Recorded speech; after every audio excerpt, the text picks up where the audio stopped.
It is cold and it is windy, and we're going on a bike ride. We're going to let that wind beat us in our face all the way down this road, and then we're going to turn around. Let me get behind that sun. Then we're going to turn around and we're going to come back with that wind at our back.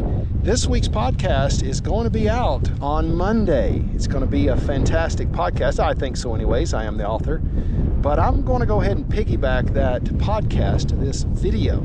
So if you're so inclined to listen to the podcast, but you want to do it while you're exercising and enjoy a bike ride or an elliptical trip, then watch along as you exercise. Maybe those exercise minutes will go by pretty quick. Hey, have some fun. Here we go. Welcome to the Mondays Kept Me Fat podcast. I am your host, Nurse Kevin, and this is episode number 1. Welcome. Each Monday, my goal is to create a blog post and to collaborate with that blog post to create one of these podcasts to go hand in hand with the article on mondayskept.me.fat.com.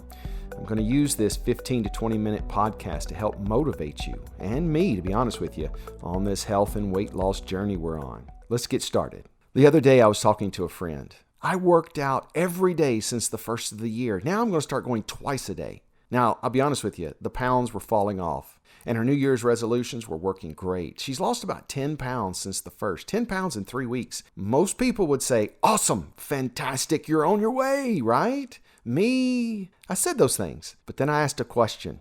When are you going to quit? When we start feeling that motivated fire, you know what I'm talking about. You get started, you're fired up, you're ready to go. This time, quitting is just not going to happen. It's so far remote from any possibility that there's no reason at all to even think about it. Now, I'm not talking about the quit that we imagine at the end when we've reached all of our goals. Truth be known, there is no quit when we reach all of our goals, and we'll talk about that in a planned episode called The End. The quit I'm talking about is the quit before the end. I'm not talking about planning for the quit, like you quit, now what? Or the end and now what? What I'm talking about when I mean the quit is the moment where you say, done. I'm not going to do this anymore for a period of time. Now, you may not say that out loud and directly and as clearly as that, but when you stop working out, when you stop exercising, when you stop eating the foods that you know that will help you along your course, and you start eating a lot more of those other foods, not to say foods are good, not to say foods are bad, but you know what I'm talking about. When you've exceeded your caloric budget for the week and you keep going, you've quit. And that's what I'm talking about trying to plan on. Hey, she had an inventory, just like I do, an inventory of start quits. But how do you even imagine a quit when you're so fired up? But you have to consider the quit. You have to identify what caused the quit at the other times when you quit.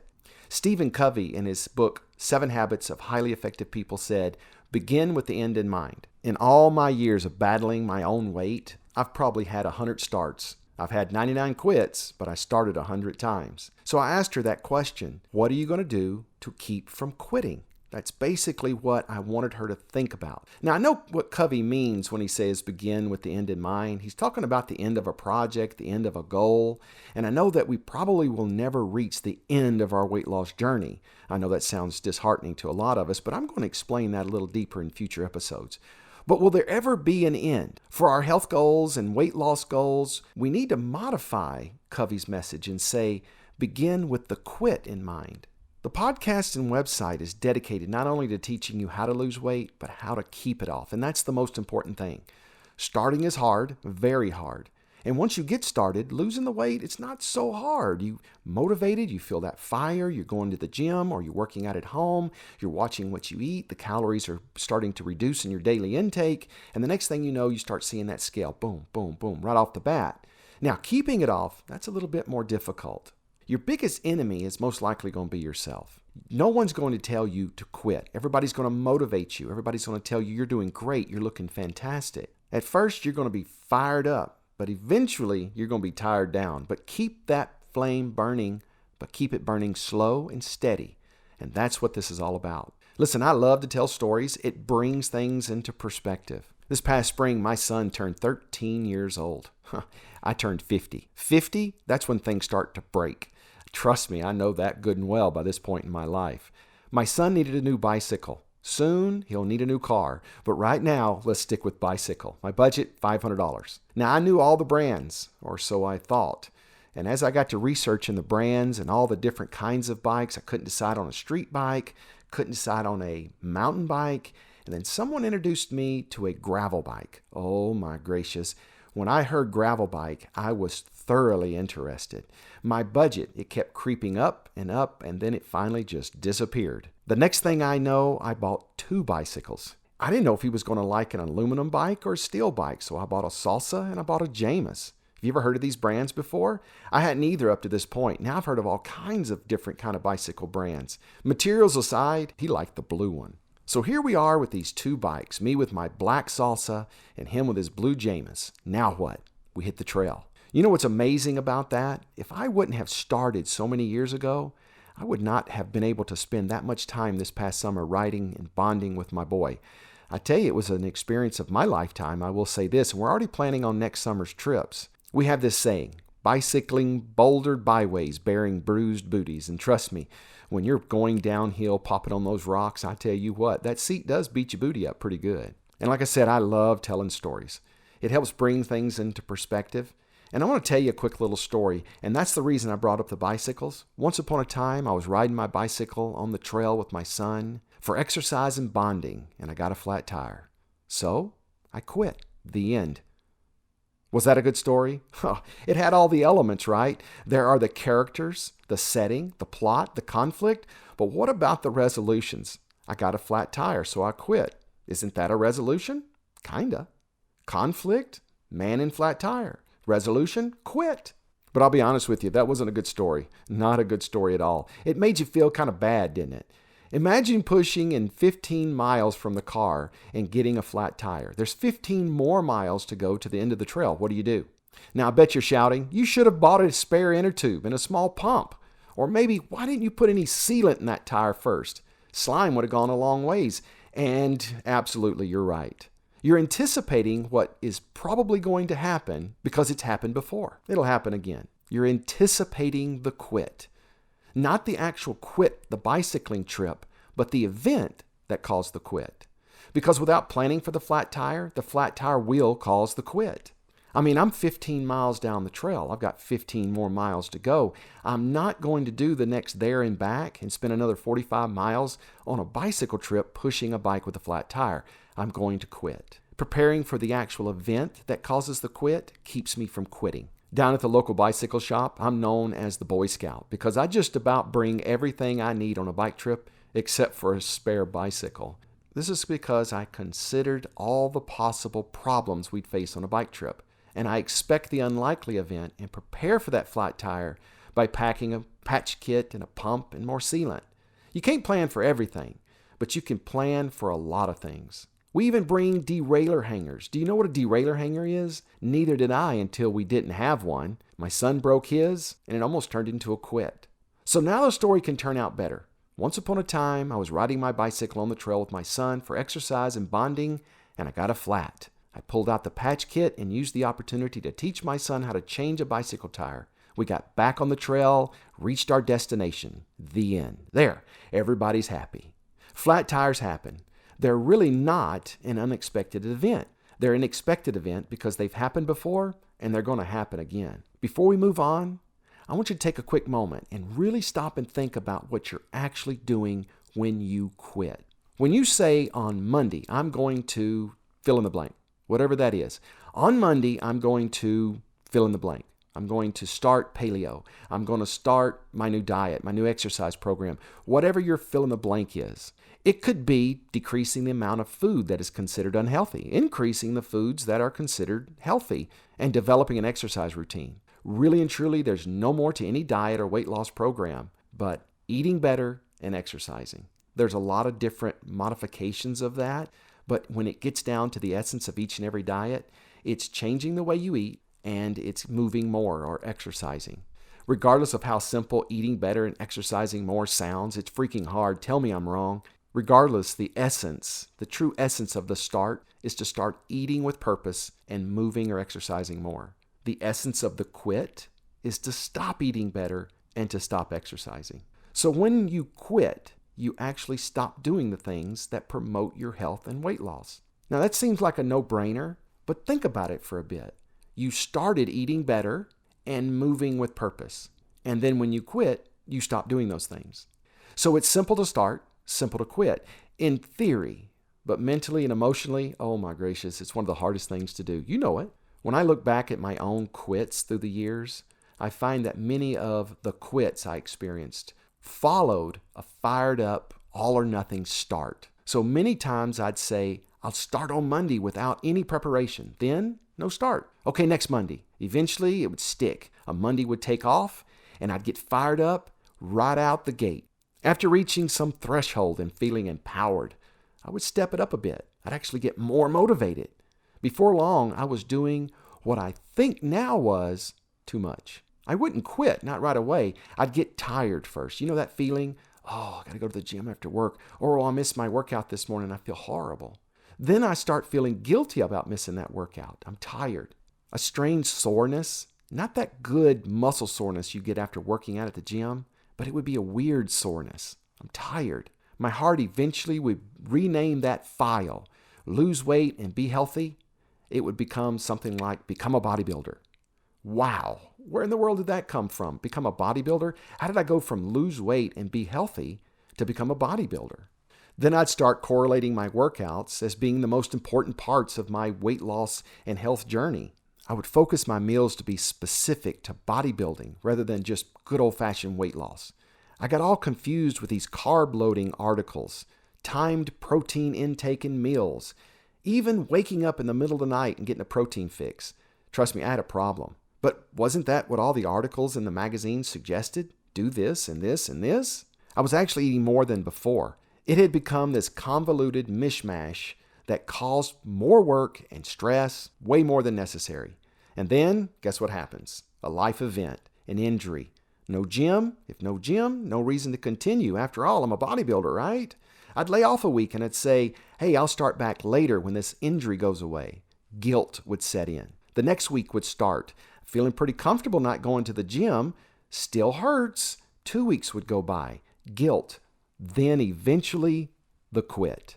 I was going in the wrong direction. I saw that I was losing weight and starting to really feel good, and I thought right away I can take it to the next level, increase, go from 2 to 3 on the intensity dial straight to 10. It didn't matter. I couldn't see any muscles anyways. They got bigger, but my pants never fit any better. I would have been considered meaty, but well marbled. Trust me, I was still heavy. You know, I've had those arguments with people. I dare say arguments. They're discussions that we don't agree on. Nurse Kevin, I will go for 3, 4, 6 months, and I'll lose the weight, and then I'll back off and take it easy. Maybe, maybe not. Do you remember that movie 300? Do you remember the movie Den of Thieves? I seriously doubt Big Nick O'Brien, Gerard Butler, could have pulled off King Leonidas, Gerard Butler. That's because he was playing make-believe roles in make-believe stories. They have planned on-purpose quits in the future. They know that they cannot keep that intensity up to that extreme level for any longer than it took them to get that movie body. And keep in mind, movies have a budget of millions of dollars. They focus on that actor's exercise and nutritional events. They are all timed, they're scheduled, everything is perfect.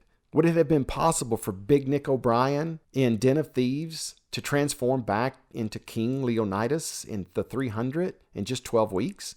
We see these movie bodies and imagine all we'll have once we get that body. Butler went through a pretty intense few months. Keep in mind, he was already kind of in shape to begin with. He had a foundation to that King Leonidas body goal. Here's the question. Did it stick? Does Butler have that King Leonidas physique now? You know, I'm not bashing the guy. I love watching the guy's movies. I'm just using him as an example. And I know that there's probably someone out there that's your example. Someone out there who you know, not a movie star, but just a regular person who's got that movie body and is able to keep that movie body year-round. But remember this, everything you say yes to, something else or someone else has to hear no. Visit that person in 10 years and ask them their biggest life's regrets. Now, I'm not trying to demotivate you. What I'm trying to do is keep you from reaching the point where you quit. And the last thing you want to do is start off with so much energy, like trying to run a marathon, but you take off the first 100 yards as if it's a 100-yard dash. You don't need to win the marathon in the first 100 yards. You need to win the marathon in the last 100 yards. Now, I hope you're grasping these concepts. You may be finding health and weight loss is not about how fast you go, but that you just go. And that going too hard and too fast may result in the quit. But if you're thinking, dang, this guy is killing my mojo motivational magnificence, just hang on. There's nothing wrong with go, go, go as long as you have a balance and you're prepared for the quit. Now, I'm not saying you're going to quit. You just have to be prepared for the quit. Because remember, it's happened before and it could happen again. What I started to do was expect the unexpected before I started anything. Now think about that real quick. Expect what you don't expect before you start. Now that seems like it's hard to do, but it's really not. When we get in a car and we drive and some guy's riding our bumper, we get mad. Why do we get mad? It's the perception that we think he's thinking. He's pushing us forward. He's wanting us to get out of his way. All these things go in our minds, but we're making things up. Maybe that's just how the guy drives. Maybe he's just a jerk. Who knows? But I expect people to ride my bumper.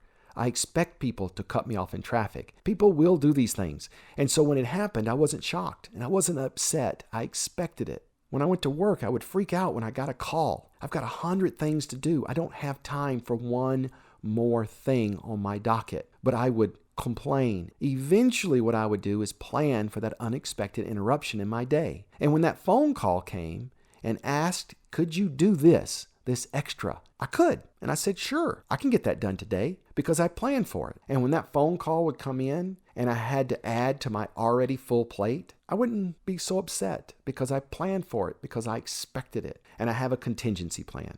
Same way with the quit. I know what things have caused me to quit in the past, and I expect them to happen again. And when I started my last mission to find health and weight loss in late October 2014, I just expected the quit. I expected the moment that I would falter and just stop doing it. Have I quit? No, not by a long shot, but I have paused from time to time. I don't say I'm going to just go on a free-for-all binging cycle and just gain some weight back to take a break. Instead of the extreme roller coastering I had done in the previous 44 years, over the past 7 or 8 years, I've kind of been on the kiddie roller coaster. I've been up and I've been down. I haven't gone back to 250 plus pounds, and I've been down as low as 170, 175, but I haven't made it back up to 250, thank goodness. I got close to 210 once. That was about a year ago, believe it or not. And now, and over the course of this whole start that I've been on, I find myself creeping up toward 200, and it gets me kind of scared. I start watching that scale start to climb. I start feeling those pants a little tighter, that belt loop having to loosen up a little bit. It gets me kind of scared. I start thinking about getting back to the way I was and never being able to come back to where I'm at. Right now, I'm about 175 pounds. I just couldn't imagine getting back up to 250, 260. But I'm never going to say it won't happen, because if I do, I'm going to let my guard down and I'm going to end up quitting. We just need to watch out for those quit events. The flat tires in life. They've caused the quits in the past, and they're going to cause quits in the future if we don't plan for them. Preparing for that quit is the significant part of not quitting. Starting your health and weight loss mission is like any other project you start in life. You know this. You've had your starts and you've had your quits. We know that there is kind of like an end to this, but it's not like the end of a school year or the end of a movie. And it's not even like the end of childhood or adolescence. Your health goals are kind of like a marriage, right? It's ongoing. And it's only going to be as awesome as the effort you put into it. It's a lifelong mission, my friend. It is something you're going to do forever. So here we are. We're going to wrap this up, right? You know you're going to mess up. Expect it. Don't quit. You know you may have an event that may derail your day and put your exercise in 10th place and only have time to get 9 things done. Expect it. Don't quit. You know you're moving. You know you're changing jobs. All the other self-caused changes in your life are stressful. Planning, executing, and settling in is part of it. Expect it. Don't quit. And unfortunately, got to talk about this, guys. Life is going to throw you. Not may throw you, possibly throw you. It's going to throw you some very significant events. These are going to seem terrible. It could be a health issue that you face. It could be someone that's dear to you that dies. These significant events are coming in your life. Sooner or later, expect it. Now, I have to say like it or lump it. I'll never say that, but you need to expect it. You may need a bit of time to hit the pause button during those events. It's okay to pause, but just don't quit. Your health goals are so important. You do not want to quit and later be the reason for someone else's derailment due to a bereavement event if something happens to you. When we plan for the quit, we expect the event that has caused us to quit in the past to happen again. When we expect it, we can plan for it. If we plan for it, we can be prepared for it. If we're prepared for it, we will not quit. Wow, right? We will not quit. You made it. We made it. Hey, thank you so much. And if you like this first episode of Mondays Kept Me Fat, then hit that subscribe button. Because next Monday, there's going to be another episode and another blog article on mondayskeepmefat.com. Until then, guys, remember how awesome you are. You've got this. That scale is just giving you an idea about how much you weigh. I know that it's an actual number, but tomorrow it's going to be different. It's not you. Up, down, it's not you. You are working this and you're going to make it happen. Not on Monday. You're going to make it happen today because waiting on Monday kept me fat, and waiting on Mondays will keep you fat too. Diets happen on Monday, but real change starts today.